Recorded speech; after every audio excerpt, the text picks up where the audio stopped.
अस्सलामुअलैकुम जी। अब मैंने सिर्फ कुर्सी बदली है जल्दी से। बहुत कम ड्यूरेशन के सेशंस हैं हमारे, और जो लोग इस वक्त मेरे साथ बैठे हैं इनकी पूरी ज़िंदगियां लगी हैं वो काम करने हुए। इनका इंट्रोडक्शन कराना तो बिल्कुल ही मुनासिब बात नहीं है, क्योंकि आप सब लोग इन्हें बहुत अच्छे से जानते हैं। और इसलिए मैं कोई भी वक्त ज़ाया किए बग़ैर इनसे बात करना शुरू करना चाहूँगी।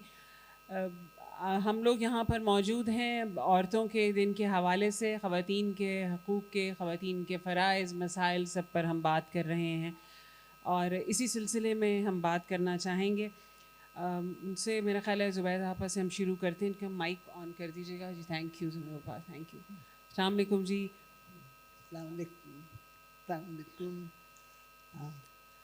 जी ज़ुबैदा आपा, now there is a whole difference of a generation जी। एक जनरेशन से बढ़कर आगे चली गई हैं जनरेशन औरतों की। जैसे आपने पहले कहा था कि हमारे पीछे पीछे आप आ गए, आपने बहुत अच्छी बात की, वरना हम भटकते रहते कि कोई हमारे पीछे आया ही नहीं उस वीराने में।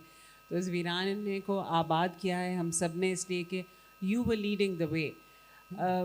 जो मेरे लिए बहुत दो बातें आपके मुतालिक दिलचस्प हैं, वो एक तो सहाफ़त है, जर्नलिज़्म में काम करना, क्योंकि आम तौर पर, और उस वक्त जब आपने शुरू किया तो ये समझा जाता था कि औरतों के 2-3 ही काम हैं, औरतों की 2-3 ही बातें हैं जिस पर वो बात कर सकती हैं या सोच और सवाल कर सकती हैं।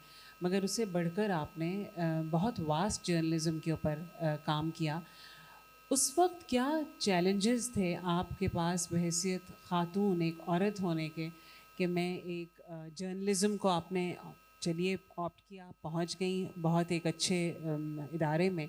वहाँ पर इदारे में काम करते हुए क्या मसाइल थे, सिर्फ़ एक बहैसियत औरत सहाफ़ी होने के? हाँ, मैं यहीं से बोलूं? जी। अच्छा, तो शुक्रिया बिल्कुल साहिबा। देखिए, एक तो मैं ये कहूँगी कि मैं इस मामले में बहुत खुशनसीब थी, क्योंकि एक तो जैसे तालीम भी अच्छी थी और मुझे लिखने का बहुत शौक़ था। तो ओके। बस जैसे ही तालीम ख़त्म हुई, एमए किया, तो मैं चाहती थी कि मैं कोई ऐसा काम करूं जो लिखने का हो। ये तो है कि उस वक्त बहुत सारे लोग समझते थे कि अगर औरतों को काम करना है तो या टीचर बन जाएं क्योंकि उनकी ज़रूरत है, या डॉक्टर बन जाएं क्योंकि उसकी भी ज़रूरत है। तो शुरू में तो मुझे ज़रा सा मुश्किल होता था बताना कि कहाँ काम करूँ। मैं वहाँ Pakistan institute of international affairs में गई, तो उसको मुख्तसरन PIIA कहा जाता है, PIIA।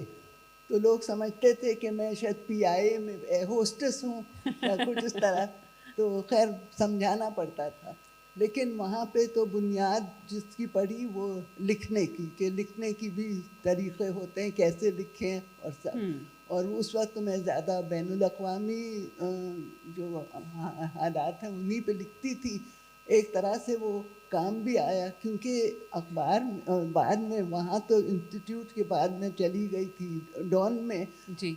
तो वहाँ पे इतनी सख्त सेंसरशिप उस तरह, यानी प्री सेंसरशिप भी लगी जनरल ज़िया के ज़माने में, कि अखबार को छापने से पहले हम लोग को भेजना पड़ता था कि हुक्मरान जो हैं, जो PID जो प्रेस इंफॉर्मेशन डिपार्टमेंट वाले देखते थे, ये निकाल दो, वो डाल दो, ये करो, इस तरह होता था। तो उस वक्त तो काफ़ी अक्सर मज़ामी वो इदारिये जो थे, क्योंकि मैंने इदारिये ही लिखने से शुरू किया था डॉन में, जी।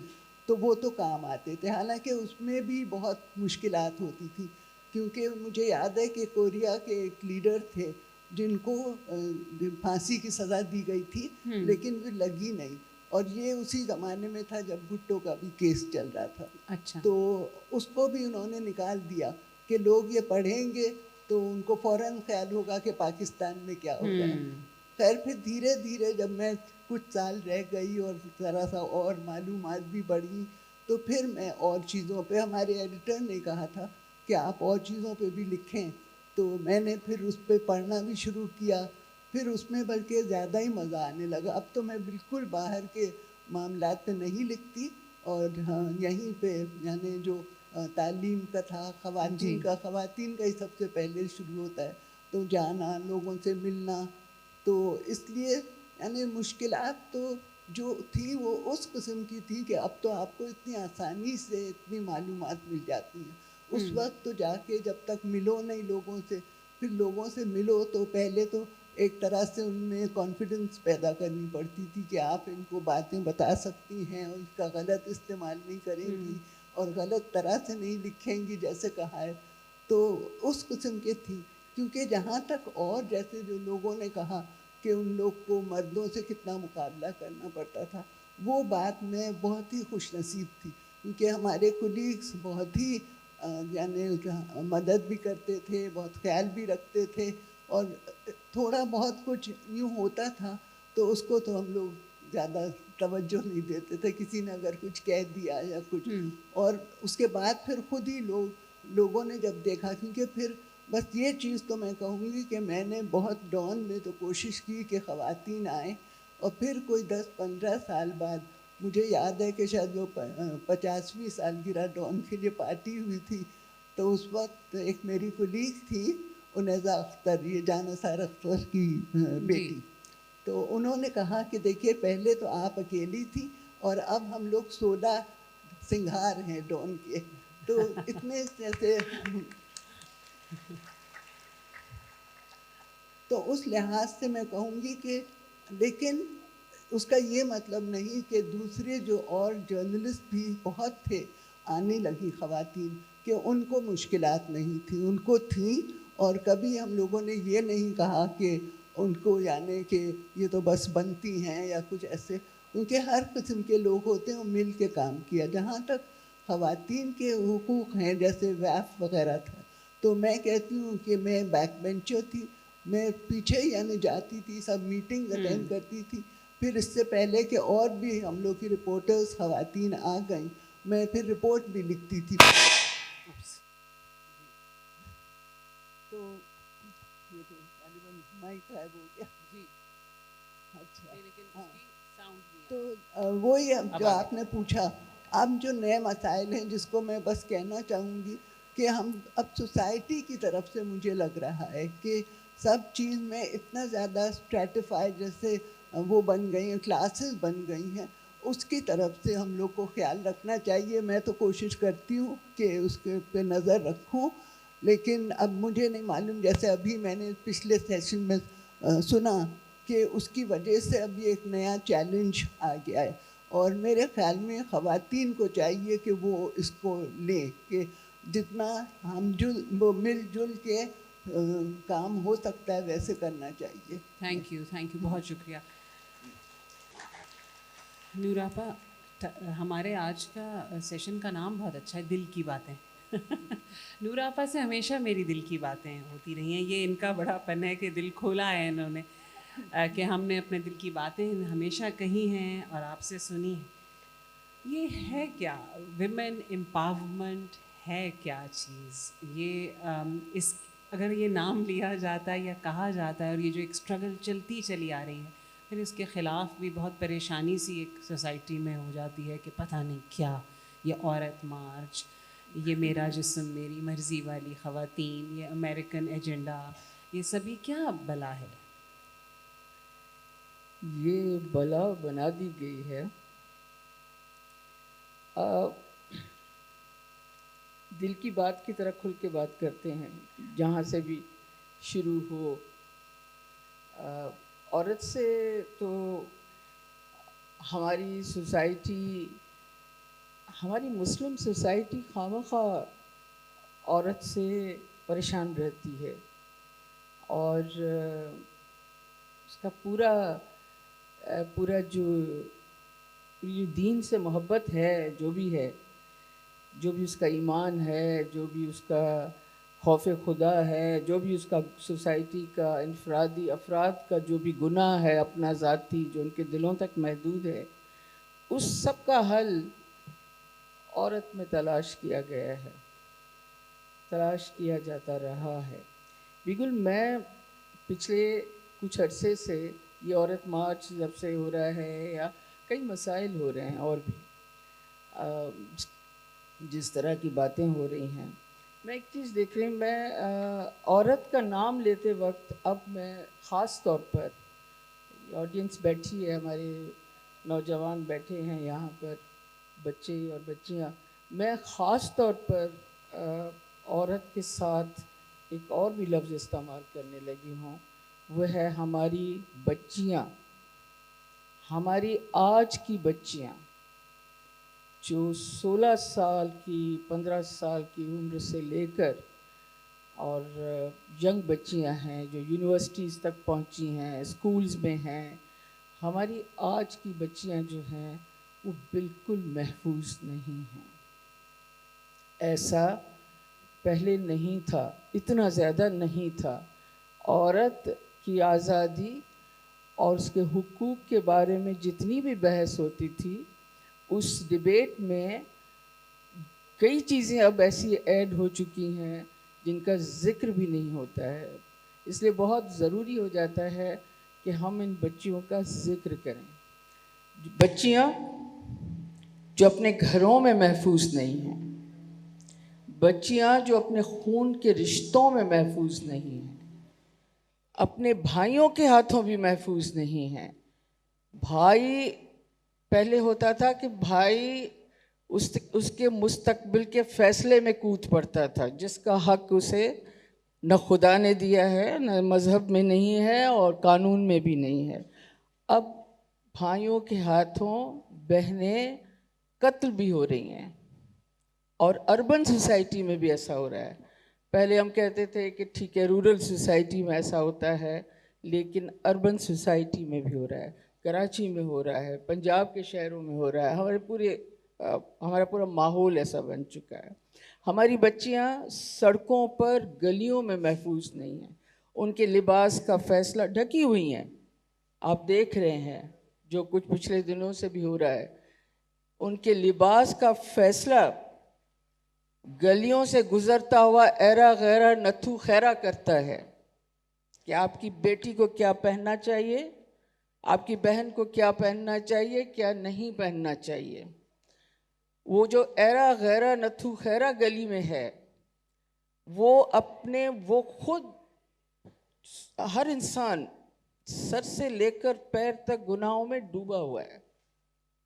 इंसान है, आधा शैतान है, आधा इंसान है, लेकिन उसे अपनी बख्शिश पराई बेटी में नज़र आती है कि वो पराई बेटी पर फतवा जारी करे। फिर हम अपनी बच्चियों को देखते हैं, उनके भाई, टेलीफोन का ज़माना आ गया है, उनके भाई ने कोई कॉल देख ली है, कुछ उसको देख लिया है, कोई उसकी दिलचस्पी देख ली है, उसकी अपनी दिलचस्पी भी ना सही, मगर उसने देख लिया है कि कोई इसकी तरफ तवज्जो करता है। बच्ची, अच्छा वो शादी करना चाहती है, अच्छा वो कोई नाम डरते डरते देती है कि मेरे लिए ये शख्स मुनासिब है। अच्छा वो यूनिवर्सिटी जाना चाहती है, वो कॉलेज जाना चाहती है, वो बाहर जाना चाहती है, मुल्क से बाहर जाना चाहती है, वो मोहल्ले में सहेलियों के साथ बैठना चाहती है। भाई उसका रास्ता रोककर खड़ा हो जाता है। भाई उसके किरदार का फैसला करता है। भाई उसके मुस्तकबिल का फैसला करता है। भाई बताता है कि ये किससे शादी करेगी और किससे शादी नहीं करेगी, मुझे कौन पसंद है, कौन नहीं पसंद है, जबकि भाई उसका वारिस है ही नहीं। भाई को कोई हक ही नहीं पहुंचता। अब ये जो सारी चीज़ है, जब हम औरत की बात करते हैं, मैं बच्चियों से अब औरत की तरफ आती हूँ। हम ये जो समाज में इस वक्त इतनी सफोकेशन है,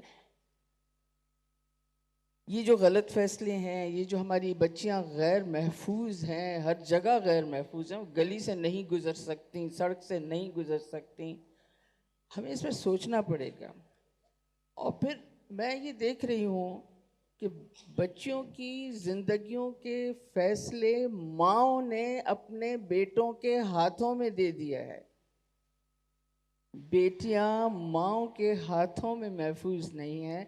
इससे बड़ा कोई अलमिया हो ही नहीं सकता। फिर जब बच्चों की शादी कर दी जाती है तो उन पर घरों के दरवाजे बंद कर दिए जाते हैं। आपने अपनी बच्ची को ब्याह दिया, वो वहाँ गई। कितना कॉमन है इस वक्त, शादी की रात मर्डर हो जाता है, कितना कॉमन है। शादी की रात नहीं होता है तो साल 1.5 साल में हो जाता है। चंद बच्चे भी हैं छोटे से तो भी हो जाता है। ये वजह ये है कि वालिदैन ने, बिलखुसूस माँ ने दरवाजे बंद कर दिए हैं। माँ ने और भाइयों ने दरवाजे बंद कर दिए हैं। ऐसी सोसाइटी में एक बात याद रखिए, मैं ये बात पहले भी कई बार कह चुकी हूँ, ऐसी सोसाइटी में जैसी सोसाइटी हम इस वक्त क्रिएट कर रहे हैं, ऐसी सोसाइटी में आप अपनी नस्लों में, हमारे नौजवान जो बैठे हैं, मैं ख़ास तौर पर ये भी शादियां करेंगे, इनकी भी औलाद होगी, ऐसी तंग नज़र सोसाइटी में आप सिर्फ 2 तरह के लोग पैदा करना शुरू करेंगे अपनी नस्लों में। एक कातिल होंगे, दूसरे मकतूल होंगे। हमें सोचना चाहिए कि क्या हमें ये मुस्तकबिल अपनी नस्लों का मंजूर है कि उनमें से एक कातिल पैदा हो, दूसरे मकतूल पैदा हो। ये हमारे नौजवानों को सोचना पड़ेगा। औरत मार्च की तुमने बात की, अब औरत मार्च है क्या? आपको किस चीज़ से परेशानी होती है? मैं अपने बारे में बताऊं, मैं कभी भी औरत मार्च में नहीं गई थी। होता था कभी मुझे किसी ने इनवाइट किया भी होगा कि आ जाओ, मैं भी नहीं जाती थी। मैं ये नहीं कहती कि मैं फेमिनिस्ट नहीं हूँ, इंसान दोस्त भी हूँ और औरत के हुकूक के साथ तो मेरी ज़ाहिर वाबस्तगी है। पिछले 2 साल से मैं हैदराबाद, बिलखुसूस यहाँ से हैदराबाद जाती हूँ, बग़ैर उनके कहे मैंने जाना शुरू किया औरत मार्च में। ये देखकर कि औरत मार्च में ये जो बच्चियाँ खड़ी होती हैं, ये जो औरतें खड़ी, और मैं औरत बार बार कह भी नहीं रही, मैं इसीलिए बच्चियों की बात कर रही हूँ, आज की बच्चियाँ, आज की औरत, ये जो औरत मार्च में ये बच्चियाँ खड़ी होती हैं, इन पर आप कैसे फतवे निकालते हैं? इस सोसाइटी के अंदर जाकर देखिए तो सही क्या है। एक जी जो अल्फाज हैं, मेरा जिस्म मेरी मर्जी, क्यों नहीं?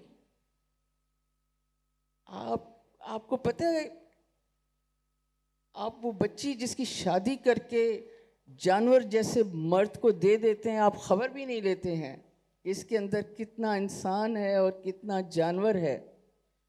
भाई भी एक सेलेक्ट करता है जानवर जो देखने में पूरा आदमी लगता है, कहता है इसे दे दो, इसकी नौकरी अच्छी है, ये मुझे भी पसंद है, इसे मेरी बहन दे दो।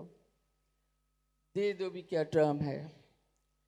उसके बाद आपको पता है कि बिस्तर से लेकर, मुझे कहने में कोई आर नहीं है, बहुत सी बातों पर खुलकर बात करनी पड़ेगी, सेक्स के जिस्मानी मसाइल से लेकर किस खौफनाक सफ़र से आपकी बच्चियां गुजरती हैं, आपको इसका अंदाज़ा नहीं है। जिसे आप बेटी देते हैं उसके लिए वो सिर्फ जिस्म है, सिर्फ जिस्म है, और वो मुफ्त का जिस्म है जो उसे दिया गया है। इसे जैसे चाहो उसे इस्तेमाल करो, उसकी सेहत की जो भी पोजीशन बने। फिर उसके बाद सेहत के मसाइल पर तो आप सबको पता है कि कैसे कैसे मसाइल हैं सेहत के औरत के हवाले से, कि वो कैसी तकलीफ़ से गुज़र रही है, लेकिन वो इस्तेमाल हो रही है, उसका काम ही इस्तेमाल होना है। माँ समझाती है कि तुम चुप रहो, सब्र करो, दरवाजे माँ बाप के घर के बंद हैं, खुदकुशियों के रास्ते बंद हैं, छोटे छोटे बच्चे उसके गले में पड़ गए हैं, छोटी सी उम्र में वो ब्याही गई है, कोई उसका हाल अहवाल पूछने वाला नहीं है। आपने एक जानवर को बच्ची दे दी, तलाक पर आपने पाबंदी लगा दी, तलाक ऐब हो गए। ये वो तलाक है जिसका एक सबक मौलवी ने पढ़ा दिया कि ये नापसंदीदा अमल है, और फिर कुरान खोलें वो आपको कह रहा है कि पहले अगर वो जाना चाहती है, अच्छा देख लें, मजालिम तो रख दें एक तरफ, ये पसंद नापसंद का मामला आ जाता है। वो नहीं रहना चाहती तुम्हारे साथ, वो जाना चाहती है, उसे समझाओ, बिस्तर अलग करो। आपको हल्की फुल्की मार का लफ्ज याद रह गया, उसके बाद जो फरमाया है तो फिर उसे छोड़ दो, उसे उसके हुकूक अदा करो, हुकूक अदा करो, उसके जो उसका आप पर हक बनता है वो अदा करो, और फिर उसे आज़ाद कर दो, फिर उसे जाने दो। ये जाने दो का लफ्ज़ आप खा गए, और आपने कहा कि इसको हल्की फुल्की मार जो है खूब मारो उसे। उस हल्की फुल्की मार के मानी भी नहीं आपको पता कि वो है क्या, मगर ये जो जाने दो है। और उसके बाद फिर ये भी है, जाने दो, और वो अपनी इद्दत जब पूरी कर ले आपसे अलहदा होने के बाद, और वो जब अपनी इद्दत पूरी कर ले, आपके घर में भी वो इद्दत पूरी कर सकती है।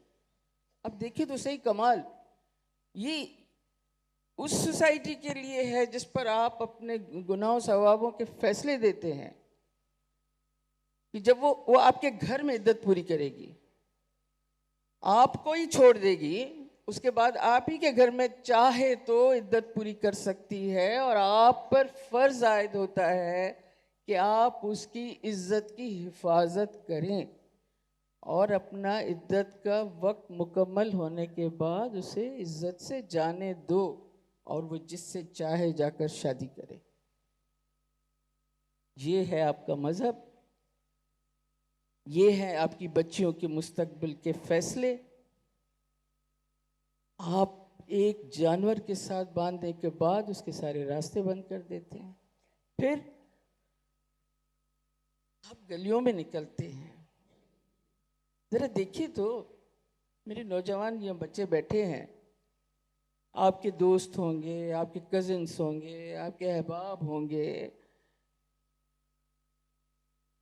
ये जो गलियों में बच्चियां गुजरती हैं, हाँ गरीब हैं, अमीर भी हैं, बहुत सी गाड़ियों में गुजरती हैं, मगर बहुत सी पैदल गुजरती हैं, बहुत सी बस से उतरी हैं, बहुत सी काम से लौटी हैं, बहुत सी स्कूल कॉलेज से आ रही हैं, बहुत सी की आंखों में कल के ख्वाब हैं।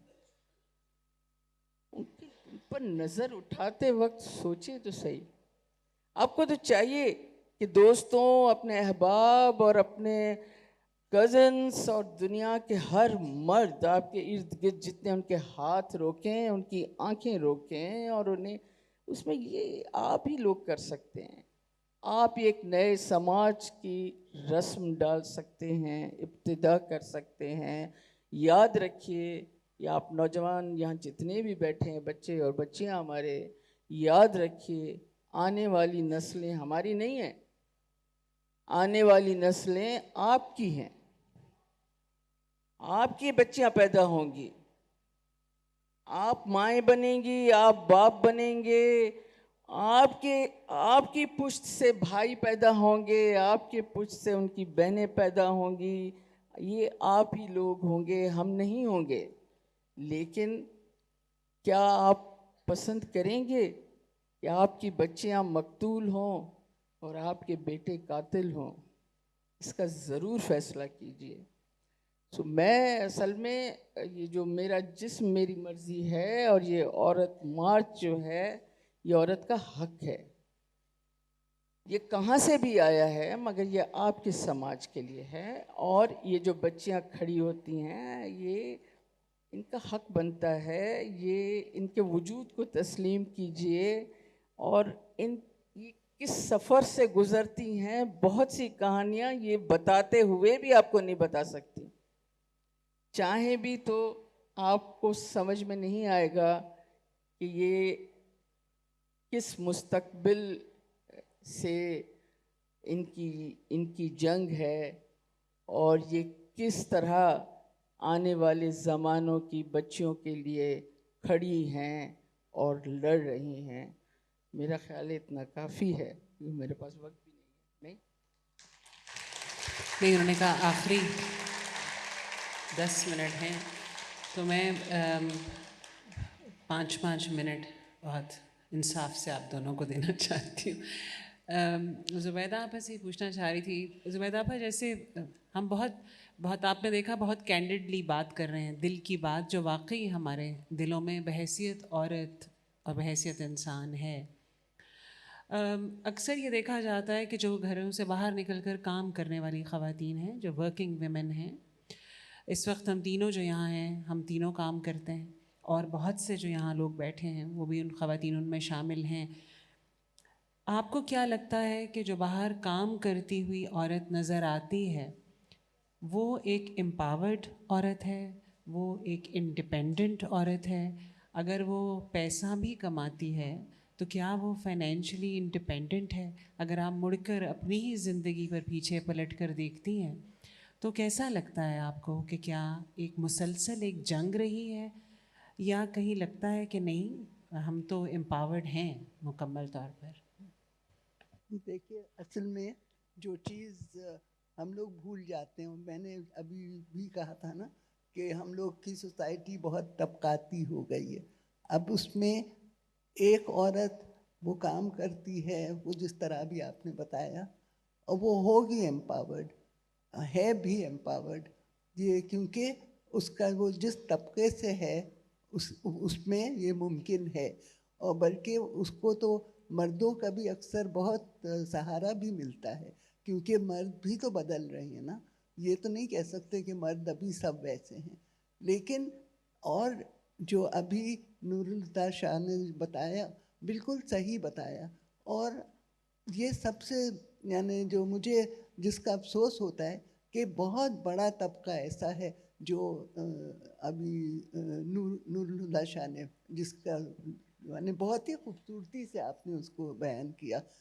तो उनमें जैसे औरतें काम भी करती हैं, उसमें बहुत उनको हर किस्म के वायलेंस भी होता है। हम लोग को ये भी मालूम है कि जो घरों में करती हैं, कितनी बच्चियों के साथ कितने केसेस सामने आए हैं जो हुआ है।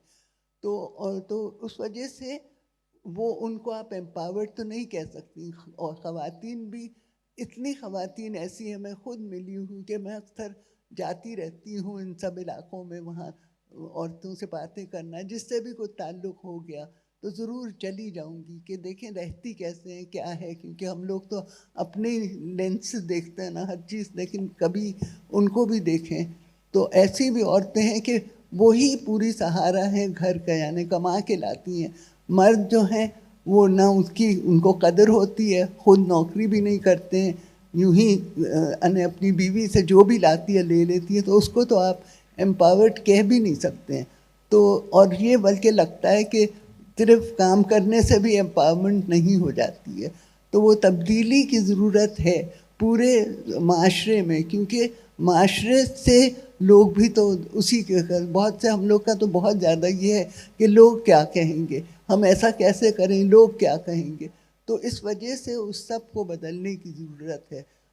यानी इसकी वजह से जो और एक अफसोस की बात ये है कि बहुत सारी चीज़ें एक रुख जा रही थी, अच्छे रुख में जा रही थी, लेकिन बस एक ऐसा वक्त आया जो हम लोग को मालूम है कि किस तरह सब बदला, हुदूद ऑर्डिनेंस आए जो सब ख़वातीन के ख़िलाफ़ के, कि कभी मैं सोचती हूँ कि शायद अब हम वापस जा रहे हैं या क्या।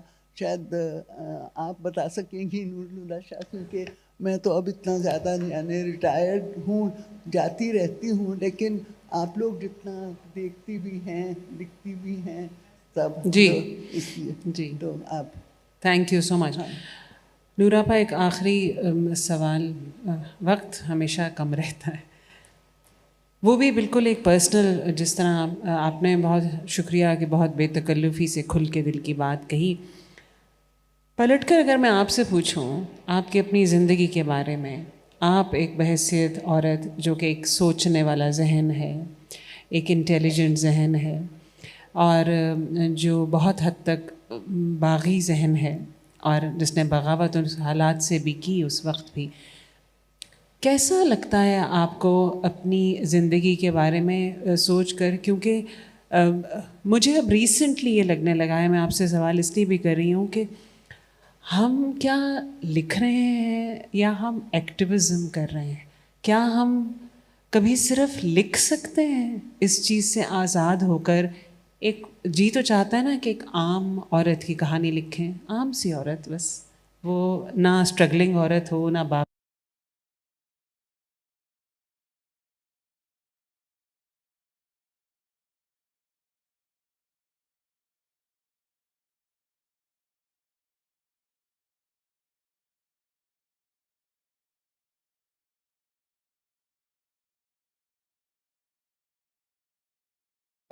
बिगुल मैं बहुत अरसे से मैं अवॉइड करती हूँ, और ऐसा मौका कम ही आने देती हूँ कि अपने बारे में बात करूँ। एक वक्त था जिसमें ये कुछ इस जो अभी आपने एक बात ये जो कहा, मेरी बगावत, एक वक्त था कि बगावत का लफ्ज़ मेरे साथ और बहुत ज़्यादा जचता था। वो ज़ाहिर मेरी उम्र थी जिसमें कहा जाता था कि ये बागी है। जब मुझे बागी कहा जाता था, और आज भी मैं जब आप मुझे ये कह रही हैं मेरी बगावत, मैं एक बात बताऊं आपको। मैं हमेशा कहा करती हूँ कि मैं बागी नहीं हूँ, मैं इख्तिलाफ रखती हूँ। बागी बागी उस माहौल से उठकर चला जाता है। मैं उस माहौल के बीच में बैठकर अपने इख्तिलाफ का न सिर्फ इजहार करने की कायल हूँ, बल्कि जब आप माहौल में बैठकर इख्तिलाफ करेंगे तो बहुत सी बातों का भला हो जाएगा। लेकिन अगर आप हट कर खड़े हो गए तो फिर क्रेडिट आपकी ज़ात तक तो आएगा, मगर आप जो अपना हिस्सा समाज में डालना चाह रहे हैं वो नहीं हो सकेगा। तो मैं तो दो जुमलों में इतना बता दूं कि उस उम्र में जब बड़े तारीफ़ी अंदाज में मुझे बागी कहा जाता था, उस उम्र में मैं शदीद रवायती किस्म के माहौल के बीच में बैठकर मैंने बात की। मैंने मजबूर किया कि बच्चियों को यूनिवर्सिटीज़ भेजें, बच्चियों को पढ़ने दें, बच्चियों को फैसले करने दें। और जिन जिन लोगों के बीच में बैठकर मैंने, और ये रवायतें छोड़ें और ये गलत है और वगैरह वगैरह, जिन जिन लोगों के बीच में मैंने बैठकर बात की, मुझे खुशी है कि उन तमाम घरों में मैंने वो तब्दीली देखी। उनकी बच्चियां यूनिवर्सिटीज़ गईं, उन्होंने ज़िंदगियों के फ़ैसले किए, और ज़ाहिर है कि अब वो नए ज़मानों में है। एक बात तो ये हो गई। लिखने वाली जो बात आपने कही कि हम, वो तो मिनटों वाली बात है कि जो कुछ समाज मुझे दे रहा है वही मैं समाज को लौटा रहा हूँ। लेकिन हाँ, ये समाज ऐसा है, वो मुस्कुराती हुई कहानी जब दिल चाहता है कि हम लिखें तो कई चेहरे सामने आकर खड़े हो जाते हैं कि हमारी भी तो कहानी है, अभी हमारे दुख की भी तो बात करनी है। ये जो हमारा लिखना, लेकिन दोनों बातें होती हैं। मैं समझती हूँ मुस्कुराहटें देने की भी ज़रूरत है ऑडियंस को, व्यूअर को या रीडर को। ज़िंदगी का जो हुस्न है वो भी दिखाने की ज़रूरत है कि हुस्न ये है, एक मुस्कुराती हुई ज़िंदगी ये है। आप अगर इस तरह की ज़िंदगी और इसके अपने इर्द गिर्द के किरदारों को इस तरह जीने दें तो यूँ हंसते मुस्कुराते आगे बढ़ती चली जाएगी ज़िंदगी, और इसे लिखने की ज़रूरत है। हसीना मोइन लिखती थी, और ये उनको क्रेडिट जाता है कि उन्होंने बड़ी हसीन कहानियाँ लिखी। नाम भी उनका हसीना था और उन्होंने बड़ी हसीन कहानियाँ लिखी और उस वक्त के डायरेक्टर्स ने बनाई। अभी जो है मैं सोचती हूँ कि इस वक्त मैंने अभी जैसे कहा कि हमारी बच्चियाँ बड़ी गैर महफूज हैं इस वक्त सोसाइटी में, तो ये मौज़ूआत उठाने की बड़ी ज़िम्मेदारी के साथ ये मौज़ूआत उठाने की बड़ी ज़रूरत है। लेकिन बात यह है, अभी आप पिछले सेशन में जो बात कर रही थी, कि बात यह है कि थप्पड़ मारते हुए तो आपने दिखा दिया, लेकिन आपने ये नहीं बताया कि ये गलत था। आपने ये नहीं बताया कि जिसने थप्पड़ खाया, जिसके रुखसार पर थप्पड़ पड़ा, वो किस कर्ब से गुजरी, आपने ये नहीं बताया। सो ये बताने की, लिखने की ज़रूरत है। मेरा अपना ख़याल है कि हमारे ख़ास तौर पर ड्रामा इंडस्ट्री में, फिल्म में, ड्रामा में ख़ास तौर पर इस पर काम हो भी रहा है। खुद आपने भी किया है और आपने ज़्यादा बोल्ड किया है और दूसरों ने भी किया है, हो भी रहा है। लेकिन मेरी बिल्कुल व्यूअर्स से जहाँ तक आवाज़ पहुँचे, मेरी ये रिक्वेस्ट ज़रूर है कि इसको आप टिपिकल ड्रामा कहकर नज़रअंदाज ना करें।